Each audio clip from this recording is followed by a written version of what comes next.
Hello, dear friends. I welcome you all in Mira English spoken classes. Today, I am going to narrate you a story on a famous proverb, make hay while the sun shines.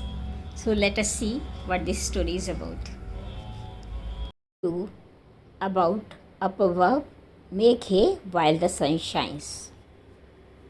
Make hay while the sun shines एक मुहावरा है, idiom या proverb कह सकते हैं.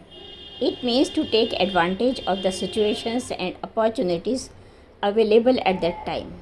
Since hay can be easily ruined if it is wet, so farmers take advantage of hot sunny weather to cut the dry grass at the right time. Make hay while the sun shines का मतलब है कि time होते होते किसी चीज़ का, situation का या अपॉर्चुनिटीज़ का फ़ायदा उठाना. फार्मर्स जो थे, किसान, पहले ऐसे किया करते थे कि जब सनी वेदर होता था तो वो ड्राई ग्रास को उसके हे बनाते थे, काटते थे. अगर गीली होती है घास तो उसको काटा नहीं जा सकता. तो इसलिए it means to take advantage of the situation and opportunity available at that time. जिस टाइम सिचुएशन अपॉर्चुनिटीज़ बेस्ट हो उसी टाइम में हमें अपना समय होते हुए सही काम करना चाहिए. इसको लेके एक स्टोरी है, देखते हैं ये क्या स्टोरी है.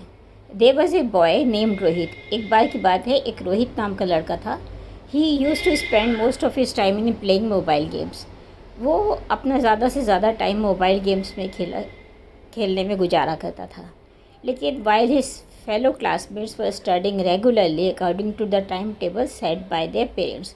लेकिन जो उसके और क्लासमेट्स थे वो रेगुलरली अपना टाइम टेबल के अनुसार पढ़ते थे. जो उनके पेरेंट्स ने उनको टाइम टेबल दिया था उसके हिसाब से वो पढ़ते थे. They also used to play but their time of playing was also fixed. वो भी खेला करते थे लेकिन उनका खेलने का टाइम बिल्कुल फिक्स था. When it was the time of school examination Rohit was very much worried. अब जब स्कूल में एग्ज़ामिनेशन का टाइम आया तो रोहित बहुत परेशान हुआ क्योंकि उसने तो पूरा साल पढ़ाई नहीं करी थी. As he had not prepared well for the examination, क्योंकि उसने पढ़ाई की तैयारी नहीं की थी. When he studied the whole night before the exam it disturb Rohit's concentration for the next day and he failed in his exam. जब समय नज़दीक आया तो उसने सारी रात एक दिन पढ़ाई की एग्ज़ामिनेशन से पहले और उससे उसकी कंसंट्रेशन नेक्स्ट डे एग्ज़ामिनेशन वाले दिन के लिए बिगड़ गई और वो फेल हो गया एग्ज़ाम में.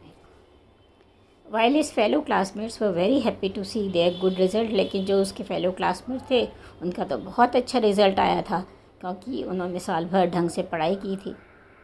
Letter Rohit realise his mistake and thought to improve himself by studying regularly and making short notes before the examination. अब रोहित को समझ में आ गया अपनी मिस्टेक और उसने सोचा कि अब मैं भी अपने आप को इम्प्रूव करूँगा, रेगुलरली स्टडी करूँगा और शॉर्ट नोट्स बनाया करूँगा एग्ज़ाम से पहले ताकि मुझे भी कोई दिक्कत ना आए. Now Rohit realise that to find success it is necessary to make hay while the sun shines.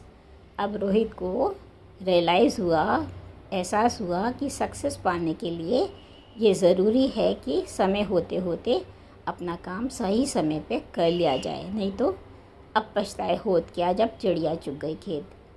बाद में पछताने से कुछ नहीं होता. Make hay while the sun shines. Thank you for watching. Post your learning needs in comment box. For personal classes contact me on my mailing ID neeramathur132@gmail.com. If you like this story, please share with your friends. Thank you for watching. आपकी कोई भी learning needs हो तो मेरे को mailing ID neeramathur132@gmail.com पर भेजिए. आप जो भी चाहेंगे मैं आपको उसके हिसाब से इंग्लिश लर्निंग के लिए आपको नए नए वीडियो बना सकती हूँ. और अगर आपको ये स्टोरी पसंद आई है तो अपने फ्रेंड्स के साथ शेयर कीजिए और अगर चैनल पे नए हैं तो सब्सक्राइब भी ज़रूर करिए. Thank you. I will wait for your comments.